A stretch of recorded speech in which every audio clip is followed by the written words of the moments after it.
নষ্টা মায়া মানুষ খান এখন কি করতেছে কেটা জানে। আচ্ছা, শাদি ভাঙা যাওয়ার পর কি আর ঘরের ভেতর সন্ধ্যায় থাকবো? হ্যাঁ, সে যা বেহায়া নীলাজ মায়া মানুষ। ঠিক হই লেখাপড়ার নাম কইরা ওই তার নাগরে দেখো লিগা কলেজে যাইব গা। তার লিগাই তো আমিও তার কলেজ যাওয়ানোর সময় এখানে খাড়াই আছি।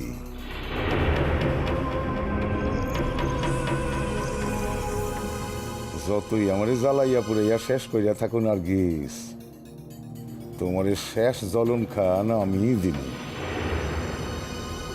শাদি ভাঙছি দেখি আবার ভাইবো না যে আমার প্রতিশোধ লওয়া শেষ। না না না না, আমার শাদিয়ালা বিবিরে আমি ভোগ করতে পারি নাই, তখন তালাকালা বিবিরে ভোগ করুম। যেমন কইরাই হোক, এই ইচ্ছা খান পূরণ না হইলে আমি তো কবরে গিয়াও শান্তি পাবো না।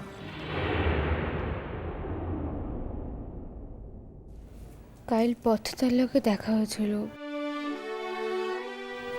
এরপর তো তার বিশ্ববিদ্যালয়ে ক্লাস নেওয়ার কথা ছিল, কিন্তু জানাই তো কালকে আমি বেশি দুর্ব্যবহার করছিলাম বেল্লাকে। না না, যা করছি ঠিক করছি। যে দরজাখান বন্ধ করছি তার আমি নিজের হাতে খুলুম না আল্লাহ।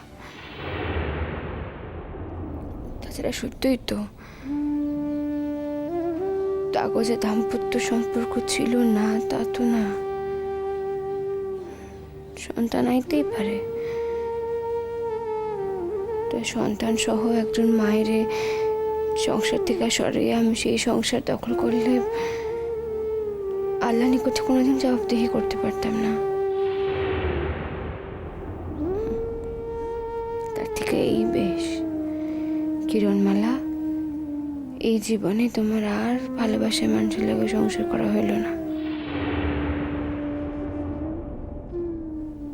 কিন্তু তাই বইলা অন্য অসম্পূর্ণ কামগুলো যে আমি করুম না তা না। কাবুল শেখ নামের এক দুষ্কৃতীরে আমি আল্লাহর উপর বিচার ছাড়ুম না, তার বিচার আমি নিজেই করুম ইনশাআল্লাহ।